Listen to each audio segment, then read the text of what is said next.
Boniface Mwabukusi ameteketeza ikulu ya Tanzania kwa maneno yake makali.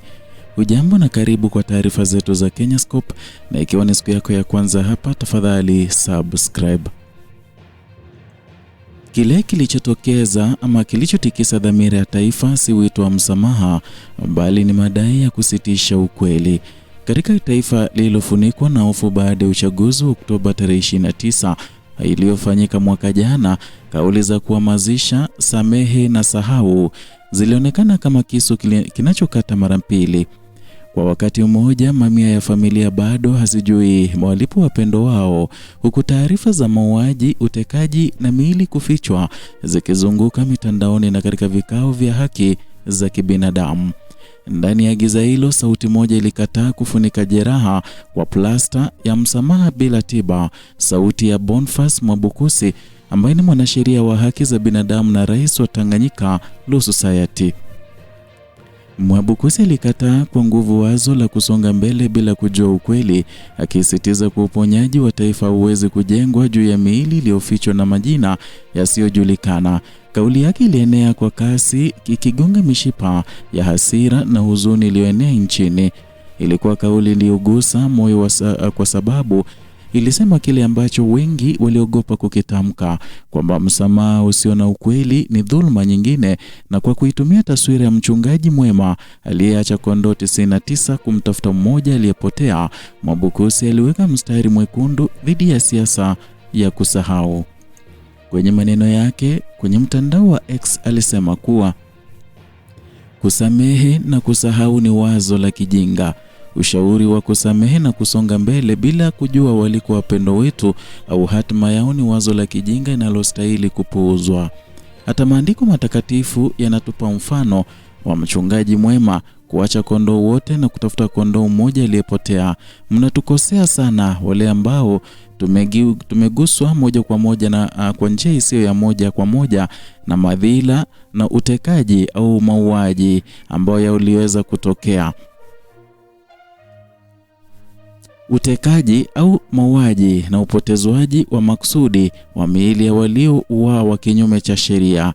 Mteke, mfiche, muue, kuficha maiti halafu simple like that unasema tusamehe na yaishe. Ukweli, haki na kuwajibika kutaliponya taifa. Ujumbe wake Boniface Mwabukusi. Mazingira ya kauli hiyo yalikuwa yamejaa moshi wa mabomu ya machozi na ukimya wa mawasiliano baada ya matokeo kutangazwa yakimtangaza Rais Samia Suluhu Hassan mshindi wa zaidi ya 97% ya kura. Maandamano yalipuka katika maeneo mbalimbali.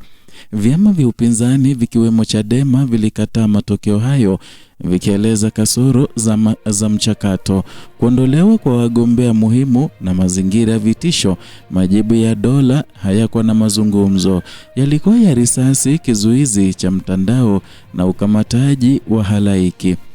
Ripoti za kimataifa zilianza kujipanga kama ushahidi wa jinai, na Amnesty International ilirekodi matumizi ya nguvu ya kuua bila uhalali pamoja na madai ya miili kuondolewa katika hifadhi za maiti.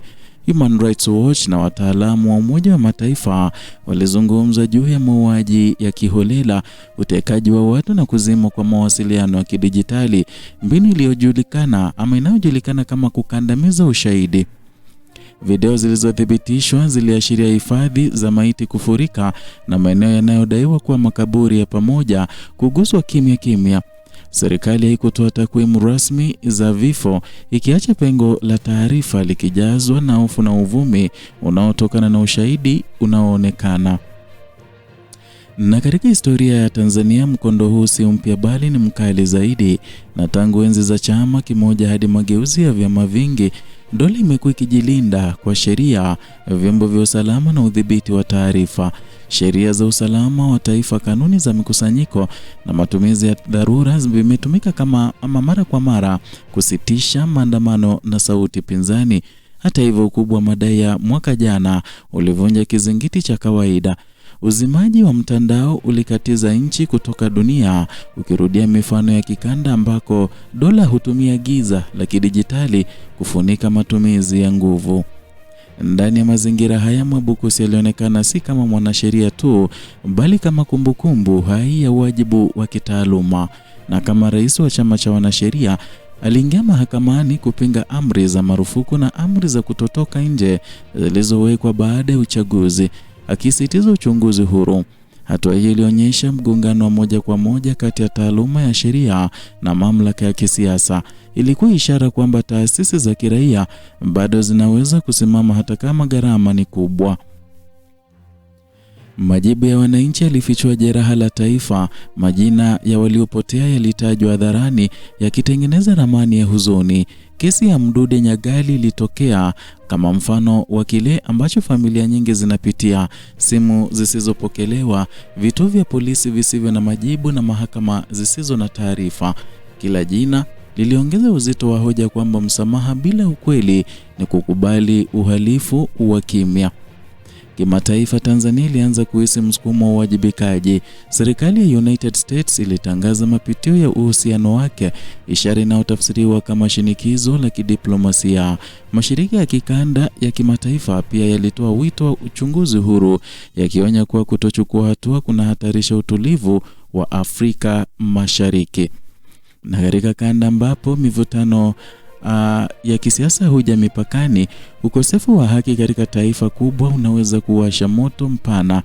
Na ndani ya nchi, hoja ya tusamehe tusonge mbele ilijitokeza kama mkakati wa kudhibiti uharibifu, lakini hoja hiyo ilipuuzia ukweli wa kisheria na kijamii, kwamba bila ukweli hakuna kumbukumbu, bila kumbukumbu hakuna uwajibikaji, na bila uwajibikaji bila shaka hakuna maridhiano ya kudumu. Historia ya mataifa yaliyopitia machafuko inaonyesha kuwa tume za ukweli na haki au uchunguzi huru si anasa bali hitaji, na kukaa mchakato huo ni kuacha jeraha wazi likisubiri kuguswa tena. Na katika muktadha wa Tanzania, suala hili linagusa kiini cha mkataba wa kijamii. Uchaguzi ni ahadi ya amani, ya ushindani. Ukiukwaji wake kwa nguvu unavunja imani ya raia kwa dola. 97% ya ushindi bila uwazi unakubalika na washindani iliongeza shaka badala ya uhalali, na matokeo yake ni mzunguko wa hofu, uhamiaji wa kisiasa na ukimya wa kulazimishwa. Kauli ya Mwabukusi ilifanya zaidi ya kukosoa, ilirejesha lugha ya maadili katika mjadala wa kisiasa. Kwa kukataa msamaha wa haraka, aliweka mzani kati ya amani ya juu na haki ya kweli. Alikumbusha kuwa taifa halijengwi kwa kufuata kumbukumbu za waliopotea, bali kwa kuzikubali. Na kwa kufanya hivyo, aliwakilisha hisia za maelfu ambao hawana jukwaa. Mwelekeo wa sasa unaweka Tanzania kwenye njia panda. Njia moja ina ahadi ya uthabiti wa muda mfupi unaolindwa na ukimya, lakini ubeba mbegu za mlipuko wa baadaye. Njia nyingine ni ngumu, ikihitaji ujasiri wa kisiasa, uwazi wa taasisi na ulinzi wa wahanga, lakini hujenga msingi wa amani ya kudumu. Chaguo hili haliko kwa mwanasheria mmoja, bali kwa uongozi wa jamii nzima. Na mwisho wa simulizi hili hauko katika kauli ya mitandaoni, bali katika majina yasiyopatikana na miili isiyoonekana. Kila siku ya kuchelewa kutoa ukweli inaongeza ufa kati ya dola na raia. Na ukimya, hofu na wito wa kusahau vinaweza kuonekana kama utulivu, lakini ni utulivu wa kaburi. Na Tanzania inapokaribia siku zijazo, itahukumiwa si kwa kasi ya kusahau, bali kwa ujasiri wa kukumbuka, kuchunguza na kuwajibisha. Kinyume chake, taifa litabeba mzigo wa damu iliyofichwa hadi kizazi kijacho, na gharama ya msamaha wa uongo itakuwa kubwa kuliko ukweli unaoumiza leo. Ndio hayo tuliokuandalia siku hii ya leo kutoka hapa Kenyascope. Zidi kuwa nasi kwa kusubscribe, kulike na kushare video zetu.